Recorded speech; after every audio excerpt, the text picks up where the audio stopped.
I watched my husband disappear through airport security, waving one last time before the crowd swallowed him whole. 40 minutes later, our housekeeper called me, crying so hard I could barely understand her. "Emily, don't go home," she said. I thought the house was on fire. Instead, when I opened the security camera on my phone, I saw my in-laws standing over an open safe in my husband's office, pulling out passports and documents like thieves in broad daylight. And then, impossibly, the front door opened and Ryan walked in, still wearing the exact suit he'd worn to the airport. Dallas Love Field was already busy at 7 o'clock in the morning, the kind of controlled chaos I'd navigated 100 times over 20 years of marriage. Ryan pulled his black carry-on behind him, the same scuffed one he always used for short trips, and kissed me at the drop-off curb the way he always did, quick, familiar, his hand briefly at the small of my back. "See you Sunday," he said, and smiled in that easy way that had disarmed me the first time I met him and never really stopped. "Call me when you land," I told him, and he nodded, already turning toward the terminal doors. I stood there longer than I needed to, watching him wheel that suitcase through the sliding glass doors, watching him disappear into the security line, watching until I genuinely couldn't pick him out from the crowd anymore. 3 days in Denver for his firm's regional conference. Nothing about that morning felt unusual. If anything, it felt like every other business trip he'd taken in the past 2 decades, routine to the point of being forgettable. I drove home with the radio on, thinking about a client meeting I had that afternoon, a kitchen renovation for a family in Highland Park that was 3 weeks behind schedule. I was maybe 10 minutes from the house when my phone rang. Sophia. Sophia Alvarez had worked for us 13 years. She'd started when our house still smelled like fresh paint and unopened boxes, and she'd stayed through every renovation, every holiday, every ordinary Tuesday since. I answered without much thought, expecting some small logistical question about the cleaning schedule. Instead, I heard her crying. "Emily," she said, her voice breaking on my name. "Emily, don't go home." My stomach dropped in that instant. Sudden way it does when your body understands something is wrong before your mind catches up. "Sophia, what happened? Is something on fire? Did someone break in? Just please open the camera. Open the app." I don't know how to explain it. I pulled into a gas station parking lot on Mockingbird Lane, my hands not quite steady as I opened the security app on my phone. The feed from the office camera loaded slowly, and for a moment I just stared at a grainy static image before it resolved into something I understood. Diane, my mother-in-law, 71 years old, always so particular about her appearance, standing in Ryan's home office in a blouse I recognized from Easter dinner. Beside her, Thomas, my father-in-law, a quiet man who rarely said more than a dozen words at any family gathering. And a third person, a woman I had never seen in my life, maybe in her late 30s, dark-haired, moving with the kind of familiarity that suggested this wasn't her first time in that room. They were standing over the safe, our safe bolted into the floor of the closet behind Ryan's desk, the one that held our passports, the deed to the house, insurance documents, things we rarely touched except once a year for tax season. It was open.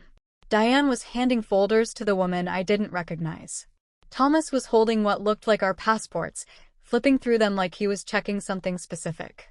I sat in that parking lot with the engine running and felt something in my chest go strangely quiet, the way a room goes quiet right before a storm. "Sophia," I said carefully, "who is that woman?" "I don't know her name," Sophia whispered.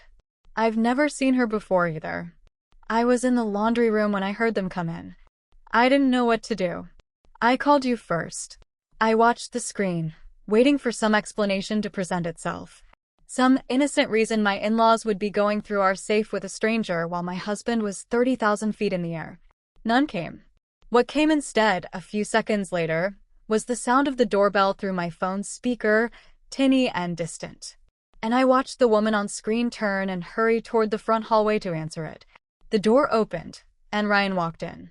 He was still wearing the navy suit he'd worn to the airport that morning, still pulling the same black carry-on behind him, wheels catching slightly on the threshold the way they always did. He walked into our house, into that office, like a man arriving somewhere he was expected, somewhere he belonged. I stared at the screen so long the gas station attendant knocked on my window to ask if I needed anything. I didn't answer him. I couldn't. My mind was doing something it had never done before, trying to reconcile two things that could not both be true. A husband on a plane to Denver, and a husband standing in our office in the exact same suit, 40 minutes after I'd watched him vanish through security. That's not possible, I whispered, mostly to myself. He's supposed to be on a plane right now. I didn't drive home. I didn't drive anywhere, really.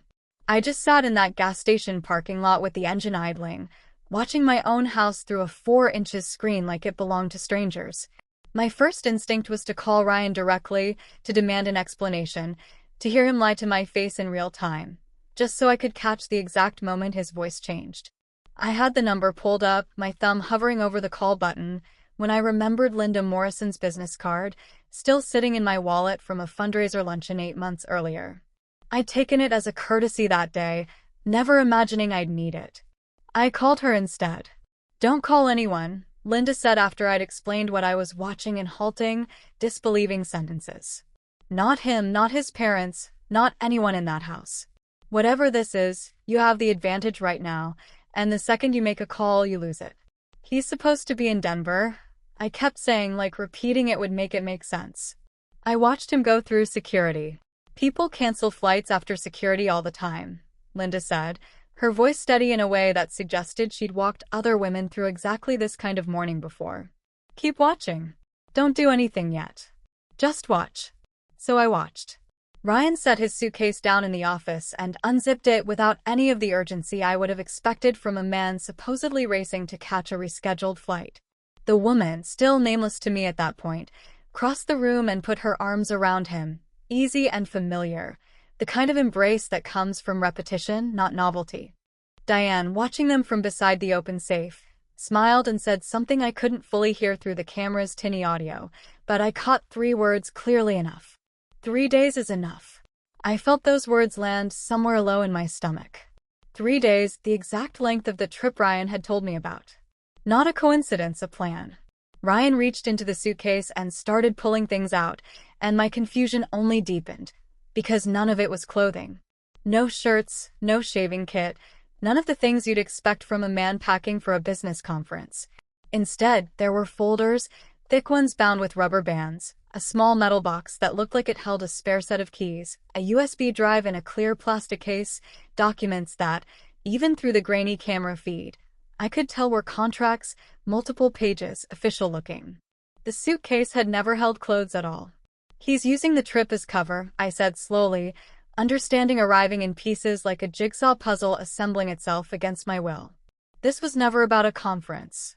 Ryan said something then, clear enough for the camera to catch. "She won't be back before Sunday."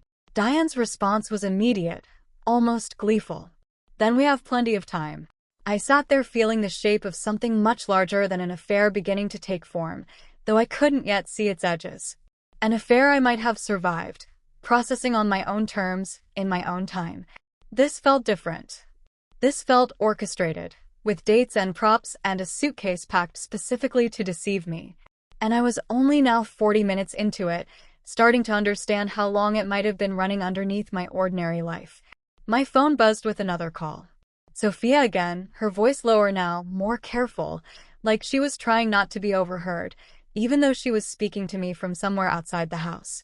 "Emily, I need to tell you something. I should have told you a long time ago." She paused, and I could hear her breathing unsteadily. "For months now, whenever Mr. Harper said you were traveling for work, he would bring a woman here. I assumed she was a colleague at first. I told myself that, but I've seen her enough times now to know that isn't true." "Why didn't you say anything?" I asked, though I already understood the answer before she gave it. "Because I wasn't certain, and because I didn't want to be the reason your marriage ended if I was wrong." Her voice cracked. "But today felt different. His parents have never come before. Something about today felt like it mattered more."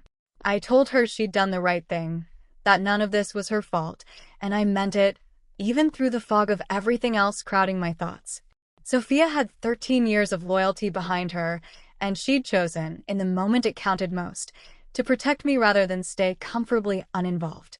I saved the footage before anything else, every angle, every timestamp, exported to a private folder on my laptop before I did anything else that morning. Linda had told me to document everything, and some steady, unfamiliar part of me had already understood why. It was the camera position near the front gate that caught the final piece of that morning's puzzle. A courier vehicle pulled up shortly after 11 o'clock, and a man in a delivery uniform walked a thick envelope to the front door, waiting for a signature before handing it over. Ryan met him outside, signed quickly, and turned the envelope over in his hands as he walked back toward the house. I zoomed in as far as the app would allow, my heart doing something slow and heavy in my chest as the words on the envelope came into focus. Petition for dissolution. He was preparing to file for divorce. Today. While I sat unknowing, believing him 30,000 feet above Colorado, my husband was standing in our front yard holding the paperwork that would end our marriage on his terms and his timeline, before I'd even had the chance to learn any of this was happening. Linda's office became my second home over the following days, a converted brownstone near the Arts District with tall windows and a quiet that felt deliberate, the kind of stillness built to hold other people's worst mornings. The trust is the strange part, Linda said, spreading printouts across her desk on my second visit. Her team had already pulled records on a limited liability entity Ryan had formed 9 weeks earlier, funneling a portion of our joint investment accounts into it under language dense enough that I would have skimmed past it entirely if I hadn't been looking for exactly this kind of thing. By every normal read of this, you're still listed as primary beneficiary. That doesn't make sense, I said. If he's planning to divorce me and hide assets, why would he leave me as the beneficiary of anything? Linda leaned back, tapping her pen against the desk in the unhurried way she had of thinking out loud. Because this isn't the final move. It's a placeholder. My guess is he's using your name as beneficiary right now, precisely so nothing looks suspicious to a banker or auditor, and he'll change it the moment the divorce filing goes through and the accounts are legally separated. He's not hiding the theft yet. He's building the structure he'll use to commit it. I thought about the suitcase full of documents instead of clothes, the folders Diane had been sorting through the safe, and understood with a kind of cold clarity that Linda was almost certainly right. This wasn't a man reacting emotionally to a failing marriage. This was a man executing a sequence. Linda advised me to keep behaving normally, at least on the surface, while her team worked quietly behind the scenes. It was excruciating advice to follow. 2 days after the airport, Ryan called me on video, and I answered sitting at my kitchen table, doing my best to sound like a woman who believed her husband was in Denver. "How's the conference?" I asked. "Long," he said, running a hand through his hair, the hotel room behind him generic in that particular way. Beige walls, a framed print of mountains, a Denver skyline visible through what looked like a window. "I miss our bed already." I nearly laughed and covered it by asking about his sessions, his colleagues, small manufactured details. He answered easily enough. He was good at this. He'd clearly always been good at this, and the unsettling part wasn't his fluency in the lie. It was wondering how many other ordinary phone calls over 20 years had been built on the same quiet skill. I mentioned the call to Linda afterward, almost as an aside, and she asked me to send her a screenshot of the background. Her paralegal ran it through a reverse image search within the hour. It was a stock Zoom virtual background, available free, downloadable by anyone, titled simply, "Downtown Skyline Generic." "He's not in Denver," Linda said when she called me back. "That background is a stock image, and we pulled traffic camera footage near your neighborhood from yesterday afternoon. His car passed through the intersection 2 blocks from your house at 4:17 p.m. She let that sit for a moment. "Emily, he never left Dallas." I sat with the phone against my ear for a long time after we hung up, staring at nothing in particular, feeling something shift permanently in how I understood the last 2 decades of my marriage. Not just this week, not just this trip. I found myself wondering for the first time how many business trips over the years had actually just been Ryan somewhere close by, hiding in plain sight, using my trust as a piece of theater he never had to work very hard to maintain.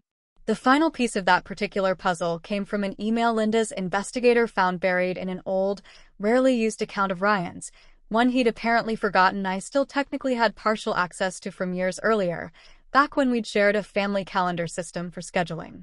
The email was a cancellation confirmation from the airline, timestamped 14 minutes after his boarding pass had scanned through security. He hadn't missed his flight. He hadn't been delayed.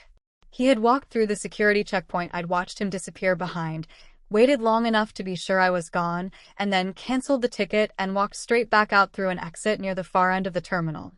The whole airport goodbye had been theater. My last image of him boarding a plane had been engineered specifically for my benefit, a performance built around one single calculated goal: buying himself 3 uninterrupted days to move money, gather documents, and set his family's plan into motion, while I sat somewhere hundreds of miles away in my imagination, believing every word he'd told me. I printed that email and set it on the growing stack of evidence Linda kept in a locked file cabinet in her office. And I remember thinking, staring at it, that I had spent 20 years believing my husband was many things, imperfect, occasionally distant, but fundamentally honest in the ways that mattered. I was beginning to understand I hadn't known him at all.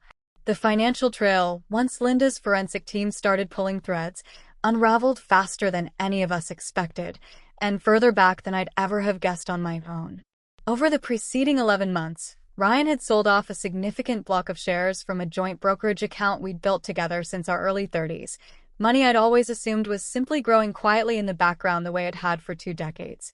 He'd liquidated it in 3 separate transactions, small enough that none of them individually triggered anything I might have noticed on a shared statement, and used the proceeds to purchase 2 rental properties in Frisco and a small commercial lot near the tollway. Every single one of them was titled in Diane's name, not held jointly, not structured through any entity connected to Ryan or me. Just Diane Harper, listed as sole owner, on paperwork filed with the county clerk's office, while I was, according to every record, hosting a client dinner for the Highland Park renovation 2 counties away. "Your father-in-law didn't know any of this," Linda said, sliding a printed asset summary across the table to me. "We pulled a deposition transcript from an unrelated property dispute Thomas was involved in last year. He wasn't even aware Diane had opened a new account at Frost Bank.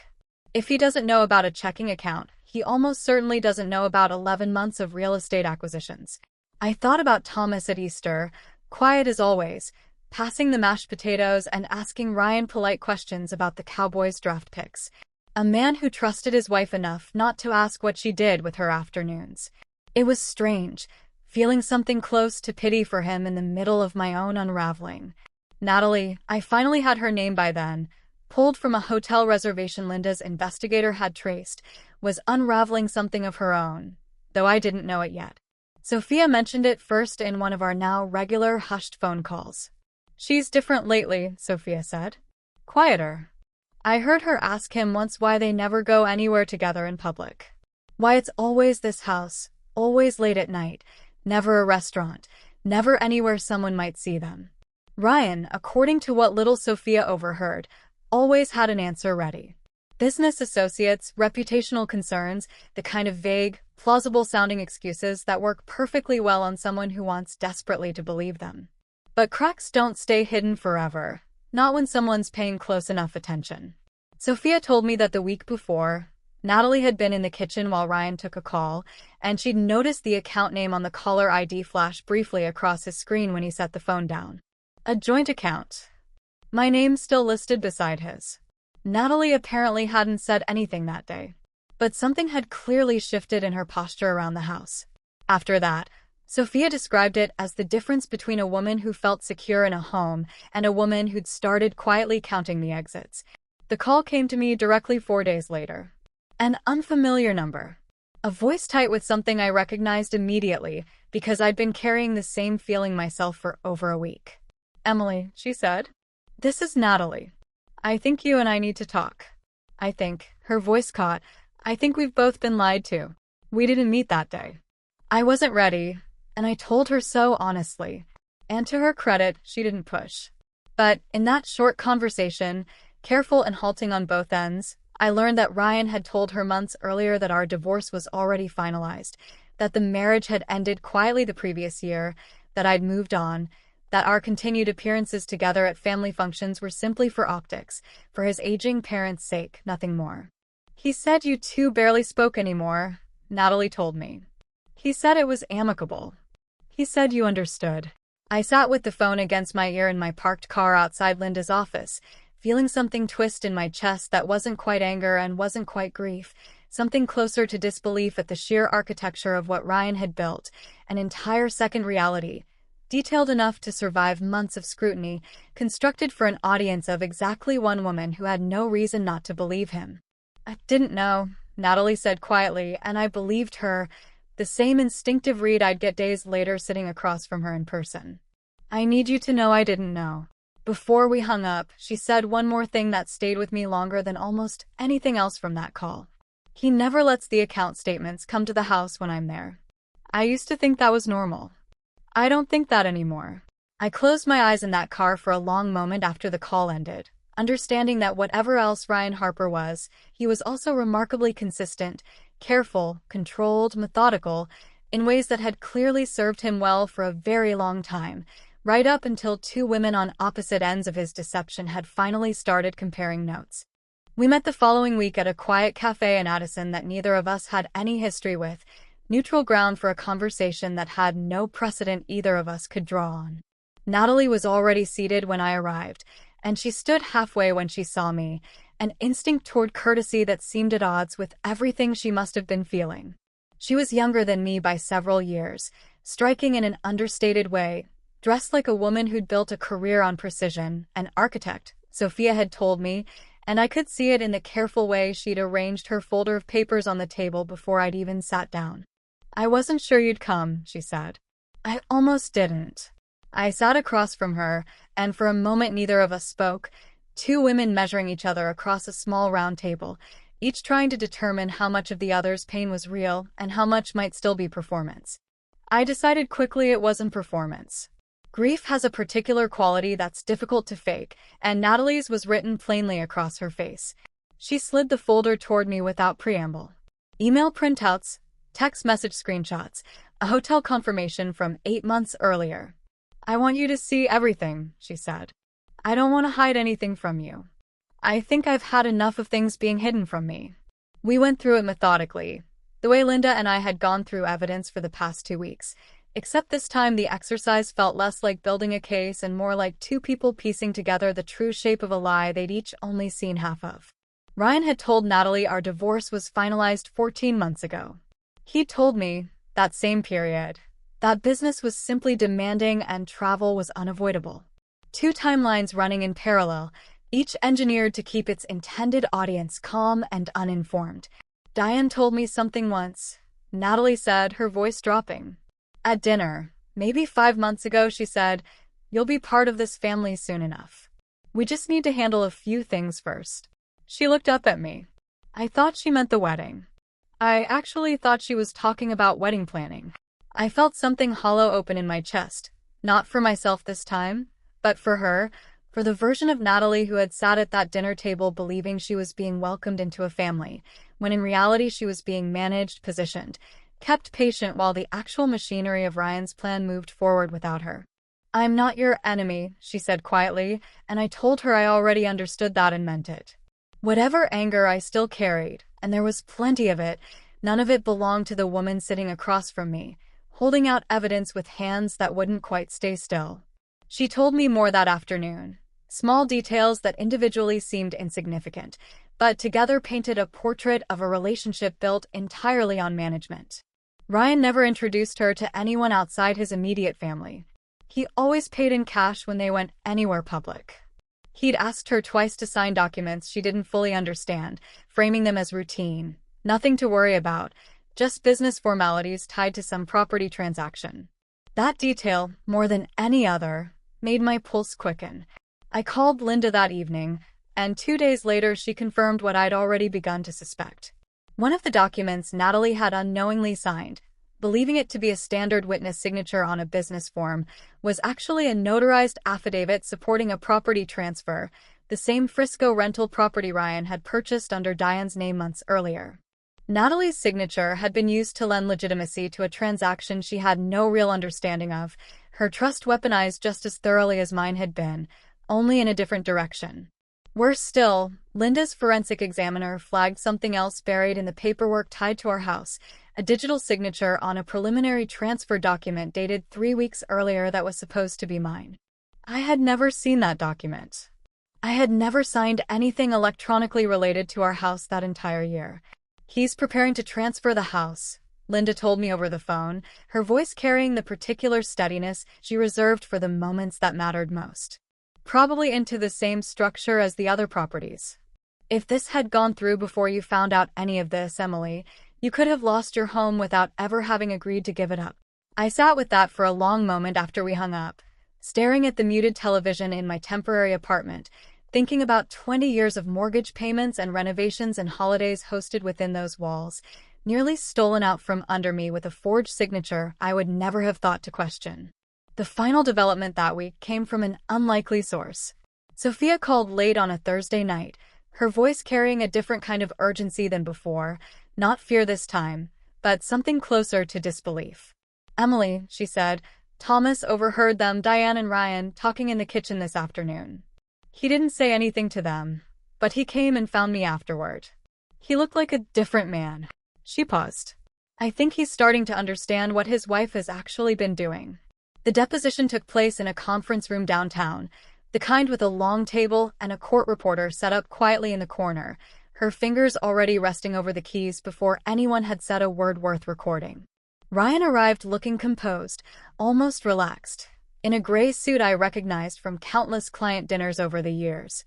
He believed, I could tell from the moment he sat down, that this was simply about the affair, an uncomfortable but survivable conversation about infidelity, the kind of thing his lawyer had probably told him to sit through with a suitably contrite expression and let the settlement negotiations handle the rest.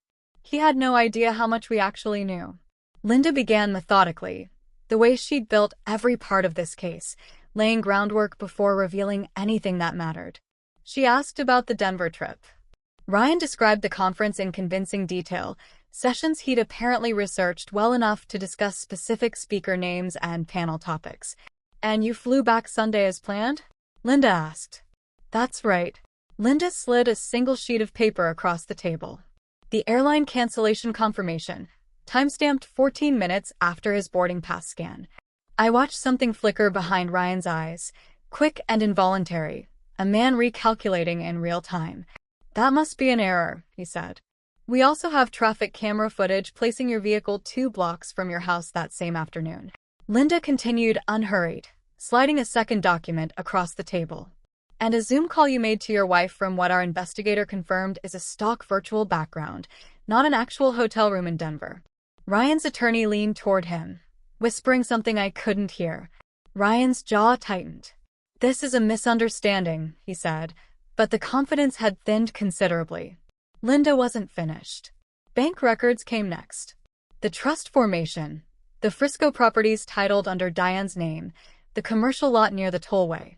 Each document laid on the table with the same unhurried precision, building a wall between Ryan and any remaining plausible explanation.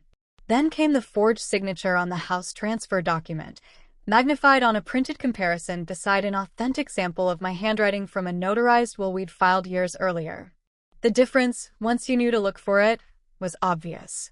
Diane, seated beside her son, tried twice to interject. "This is a family matter," she said the first time. "These are simply estate planning decisions that got mischaracterized." The second time, after Linda produced Natalie's signed affidavit and explained precisely how it had been used, Diane said nothing at all. Her hands folded tightly in her lap, her composure visibly costing her more effort with every passing minute. The moment that changed the entire room came when Linda played the airport security footage. It was black and white, time-stamped, unmistakable. Ryan walking through the checkpoint at 7:14 that morning.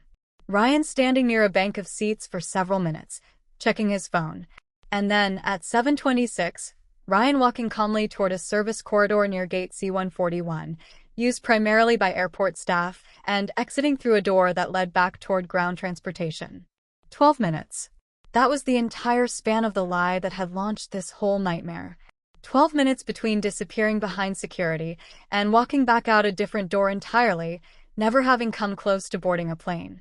I heard Thomas exhale slowly beside me. I hadn't fully registered him joining the deposition until that moment. Linda had quietly invited him at his own request after Sophia's call about the overheard kitchen conversation. He'd said almost nothing since arriving, sitting a little apart from Diane, watching everything with the careful attention of a man double-checking a foundation he'd trusted his whole life. He turned to his wife. "Did you know about this?" he asked. His voice wasn't loud. It didn't need to be. The house, the forged signature, using that poor woman's signature without her understanding what she was signing.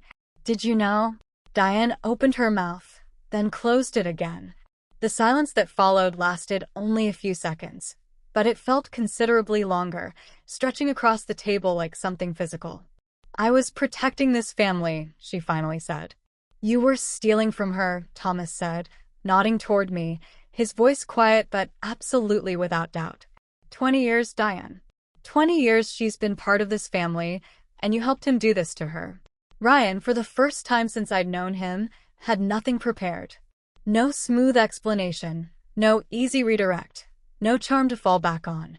He sat there while the evidence continued accumulating on the table in front of him. Camera footage, bank records, forged documents, a mother who'd just been confronted by his own father.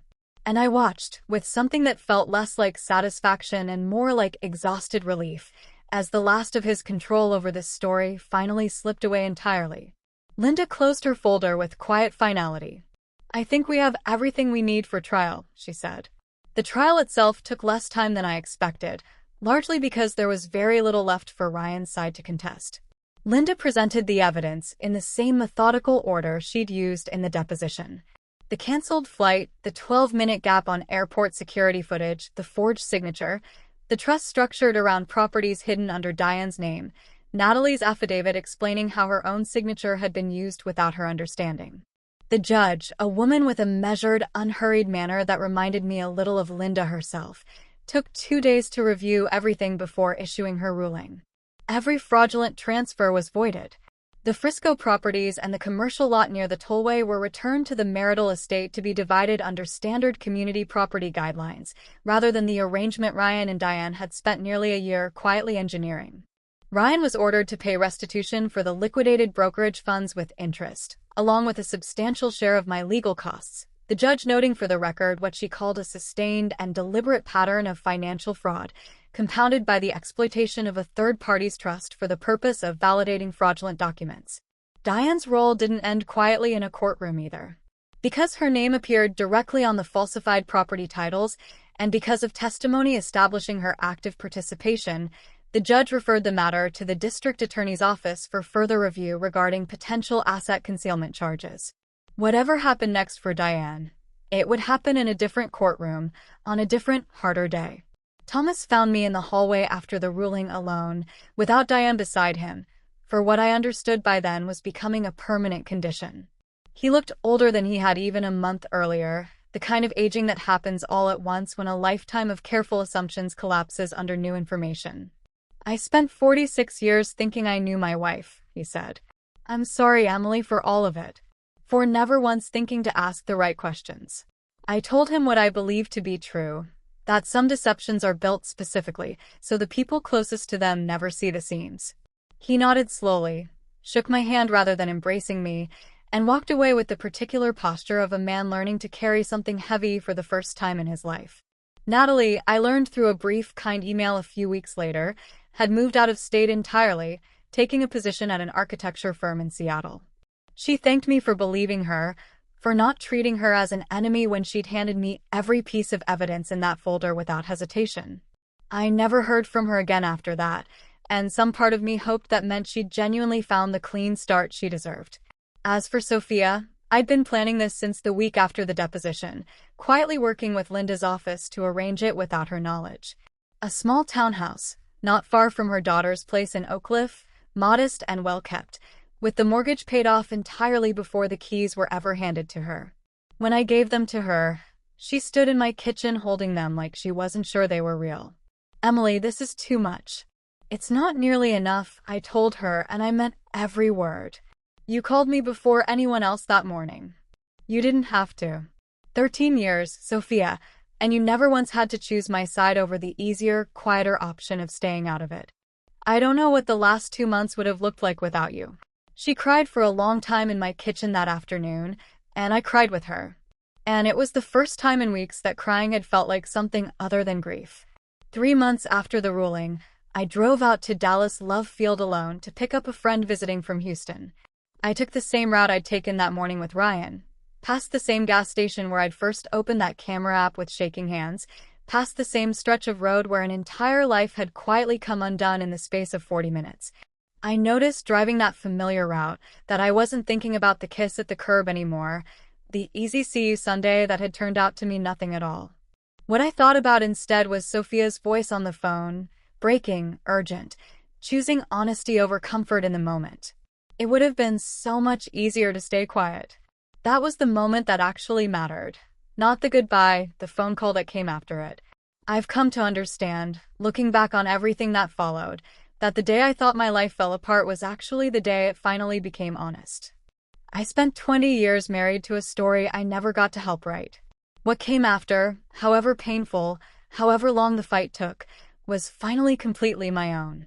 If this story stayed with you, I'd love to hear which part hit hardest, the airport footage, Natalie's phone call, or the moment Thomas finally asked his wife the truth. Leave a comment and let me know where you're watching from tonight. We bring you a new story like this one every single day, so if you don't want to miss what's coming next, go ahead and subscribe now. Let's keep this journey going together.